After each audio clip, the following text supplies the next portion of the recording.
at Block 4, Lot 212, Peace 1C, Kasiglahan Village, Barangay San Jose, Rodriguez Rizal. Mr. Chair, Yes, go ahead, can you Senator Tulfo. skip some of the small details? Diretso na po agad yung pangyayari. Yes, sir. So, sir, ikwento ko na lang po, sir, para maintindihan po ng lahat, sir. So, ang nangyari, sir, habang naglalakbay itong yung suspect natin, sir, si Sergeant Sabilio, sir, Police Corporal Sabilio, doon sa kabaan ng Southville, 8B, sir. So, napansin niya itong si John S. Umpad na nakasakay din ng motor at pinahinto niya, sir. Nung pinahinto, sir, tinanong kung mayroong papel yung kanyang motor.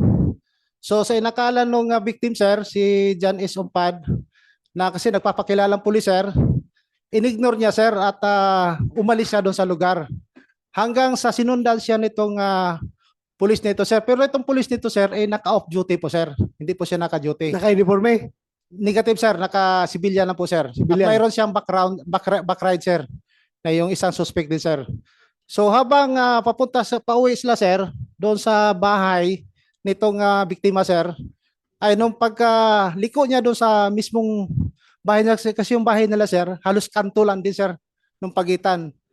So nung paliko sila doon, sir, ay agad-agad niya na huminto doon, bumaba at kinatok yung bahay nila, sir, at agad naman itong dumating itong pulis natin, sir. Nung dating ng pulis doon, sir, ay biglang tinanggal niya yung helmet at ibinato doon sa suspect, sir. Yun yung naging kaya natumba yung sir, yung motor.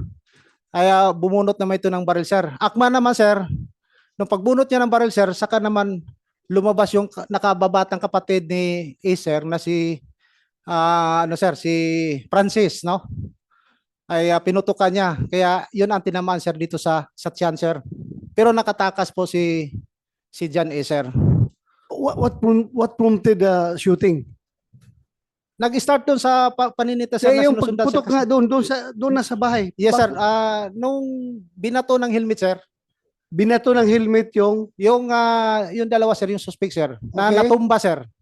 binato ng helmet. Yes, sir. Pagbato, Nung pagbato, sir, di natumba. tumba. Yes, sir. No, kaya nung bumangon, sir, may binunot na baril. Si So, according dito kay sir, kay John A., sir, yung nagda-drive, sir, which is yung police po natin, sir.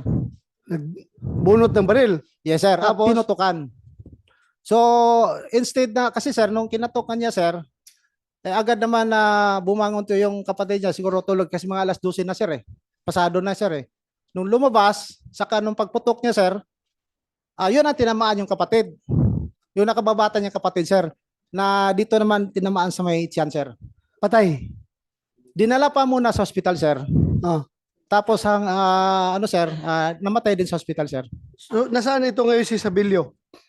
Sir, yung ating pong pulis, sir, ay nakadetain po, sir, sa BGMP ng Rodriguez, sir. Naka-detain Opo, sir. for the case of Ang kaso niya ngayon, Homicide. sir, is hindi, sir. Ang kaso niya ngayon, sir, is murder and with the attempted murder, sir. murder. Sir, attempted naging murder. complex crime po, sir. Si Jeffrey Bagyo, nasaan ito? Nakadetain din po, sir. Silang dalawa. Yes, sir. Anong kaso? The Ganon same. din, sir. Ganon din po, sir. So, yeah, go ahead, Senator Tulfo. Okay, dito makikita na naman din nasunod yung police operational procedure at nakikinig po si Attorney Bernardo maging yung Commission of Human Rights, they're all here.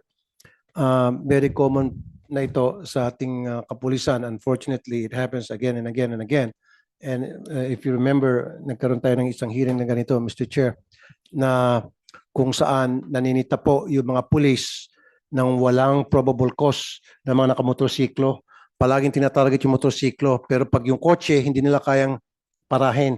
Ang pinapara yung motorsiklo, hinahanapan ng registration, etc. When in fact, there's no probable cause na para parahin yung motor. So I would like to ask Colonel Piquero, may probable cause ba?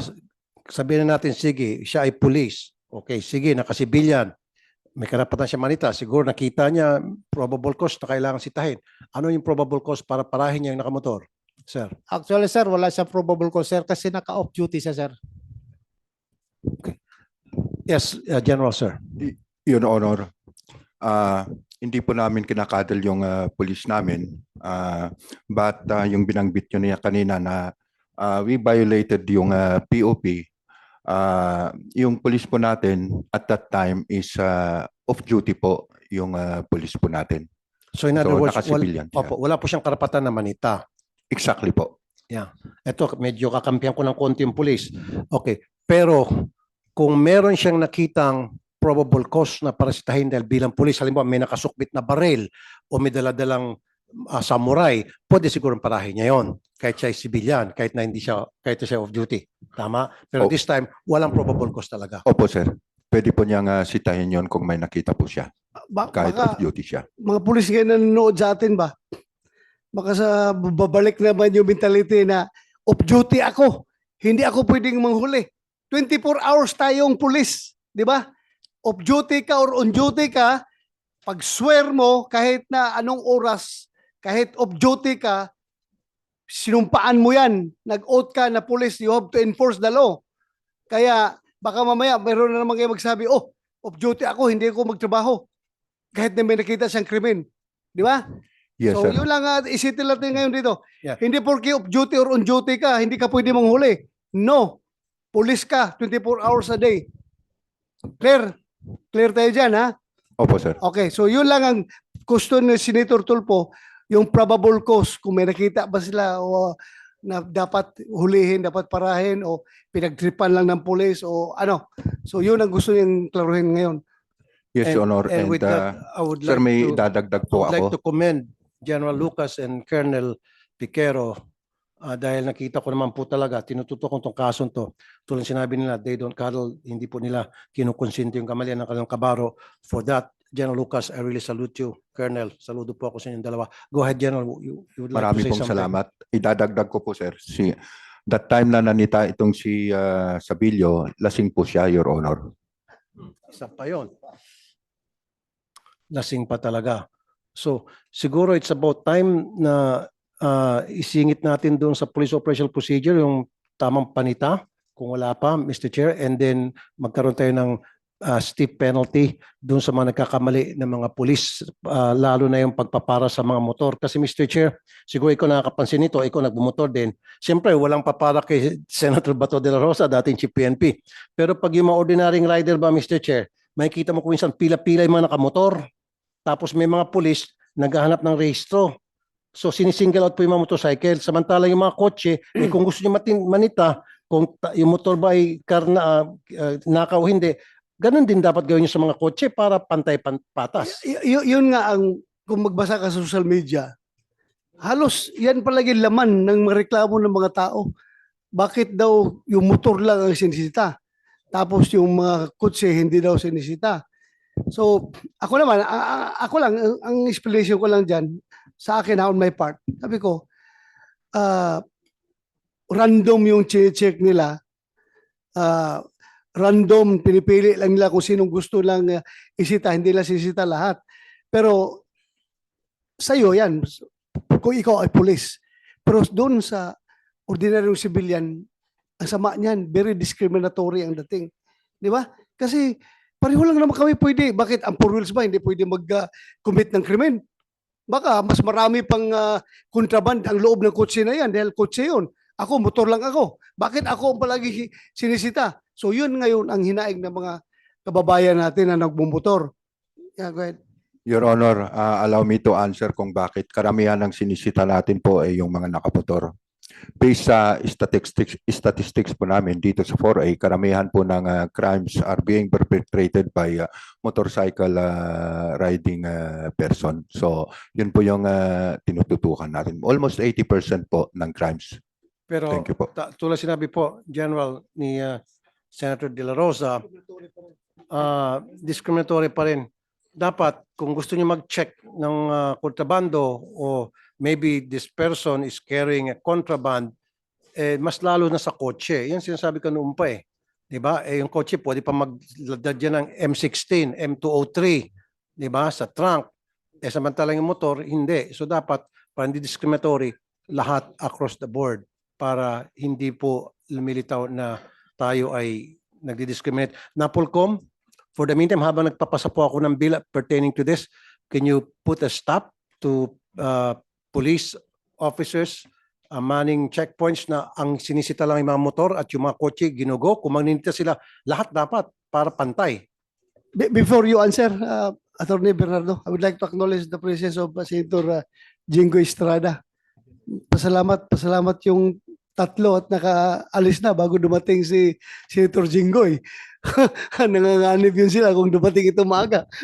Thank you for coming, Your Honor. Thank you. Thank you. You have the floor, Senator Attorney Bernardo. Salamat Attorney po. Alberto Bernardo ng Napolcom, sir. Thank you po, Ginong Senator. Tinitignan ko nga po itong PNP operational procedure kung kailan dapat mag-conduct ng flag down vehicles. Totoo po na dapat pareho lamang. Hindi yung motorsiklo at dapat kasama rin yung mga sedan vehicles. Lalo na po kung mayroong crimes committed within the vicinity at kung kailan magkakandak po ng checkpoint. Tama po. So, meaning for me, Attorney Alberto Bernardo, sir, so siguro mag-issue kayo ng memorandum hanggat hindi pa napapasa yung batas na bill ko, hindi pa naging batas, put a stop doon sa pag-checkpoint. Kung minsan, Mr. Chair, kahit na hindi checkpoint, basta pupunta siya sa isang kanto, makursunadahan lang ng mga polis kung saan kanto lang sila at doon nagpapara ng mga motor. Pila-pila yung mga motor, mga rider. So, ipapatigil po natin yan. Maliban ng tama kayo kung in pursuit of a criminal, a crime just happened, so naglalagay ka ng checkpoint and choke point, acceptable po yan. Di ba? Pero lahat, hindi lang po yung motor, pati mga kotse. Kasi malay mo, baka yung nakamotor na running away from the crime scene, baka sumakay na ng kotse. So, dapat lahat po. Pwede ba tayo mag-issue ng ganong memorandum na Pulcom, sir? Yes, Your Honor. We will issue a corresponding NAPOLCOM resolution to that effect, Your Honor. Thank you very much. Kasi po, I filed the Senate Bill 1977 Checkpoint Regulation Act. So sige po. So hopefully in the next few weeks, makakatanggap na po kami ng memorandum na yan and then i-distribute po natin sa lahat ng police station sa buong Pilipinas. Yes, Your Honor. Yes, Your Honor. At kasama po doon, syempre, pag nag-checkpoint, yung bang, pag sa mga sasakyan, maging sa motor, yung plain view doctrine, huwag po pinapababa. Kasi may mga insidente rin, Mr. Chair, pinabababa yung mga sakay, kinakapkapan. Dapat po naka-specify din, dapat well-lighted area, may supervisor, tapos may nakalagay checkpoint, yung ganun po, Attorney Bernardo. Yes, Your Honor. We will see to it that the exception to search warrant, warrantless arrest will also be observed in the case of stop and freeze, in the case of moving vehicle, in the case of checkpoint. We will consolidate and try to find a good operational procedure for the benefit of the public and the PNP, Your Honor.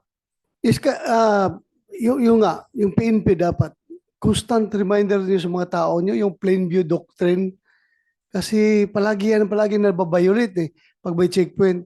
Kasi kung kinapkapan ninyo dyan na wala kayong plain view na nakikita,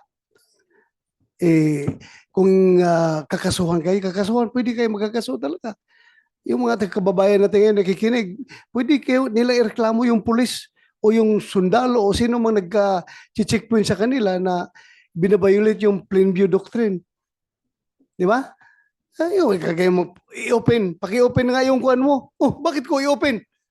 Sino ka para magpa-open sa akin ng aking sasakyan? Sasakyan ko ito eh. Di ba? Dapat ang checkpoint plain view doctrine lang. Kung may nakita kayo na nakabukol, ayun, may probable cause ka na kapkapan.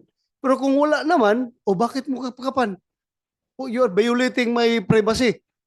Di ba? So dapat remind palagi ang pulis natin yung plain view doctrine. Yan ang palaging nababiolate at alam natin na may tama ang pulis kapag sila ikinasuhan dyan sa plain view doctrine. Go ahead. Mr. Chair, ito sa lahat ng mga pulis, wala nang masama kung kayo po'y magpara ng mga nakamotor. Pero dapat may probable cause. Halimbawa, nakita nyo na walang headlight, o nakita nyo na yung motor tabingi yung plaka o walang plaka, yun, probable caution para pwede siyang parahin, nasitahin, ba't wala kang plaka, yung mga ganon. Hindi yung basta't para, baka makatsamba ng walang rehistro o expired rehistro, saka impound yung sakyan, bawal po yun. So ngayon, rules of engagement, dito malinaw na hindi nasunod yung tinatawag na rules of engagement.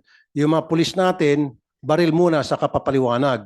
Dapat, kayong mga pulis, gagamitin nyo lang inyong baril kung nakita nyo na yung suspect o yung tao hinahabol ninyo ay armed and dangerous as well kung nakipagbarilan sa inyo. Pag tumatakbo na yung tao, huwag nyo nang habulin. Sa maraming insidente, tumatakbo na po yung suspect o yung tao hinahabol, pinagbabaril pa rin. Wala na, hindi na po nasunod yung rules of engagement. Yun siguro po, Attorney Bernardo, magpasa rin po kayo ng memorandum tungkol dyan na strictly observe yung tinatawag na rules of engagement. Sir. Yes, Your Honor. We will update issuance of the NAPOLCOM and the PNP operational procedure on the matter. Nasa operational procedure po yan, no, sir? Yes, Your Honor. We Siguro, will just a reiterate- reminder again, sir, na recently, palaging nangyari na ito, nababiolate na itong rules of engagement, paki-seminar every now and then, ang yung mga tauhan nyo to remind them, parang something to that effect, sir. Yes, Your Honor. Nasa rules of police operational procedures natin yan. I don't know what particular section, pero nakalagay talaga yan doon yung graduated use of force, di ba? Yes, sir. Bakit mo babarilin yung tao na tinapunan ka lang ng helmet, babarilin mo na, di ba? Talagang yung sinabi mo pa na lasing, kaya wala sa tamang pag-isip dahil lasing yung tao. Lasing, kaya dubli-dubli talagang kaso ng tao na yun. Okay. So, Mr. Chair, isa na lang. Now, sunod is yung Miranda Doctrine. Dapat memorize ng mga pulis nyo yun. Sampulan ko si Police Corporal J. Yim, bigkas nga po yung Miranda Doctrine.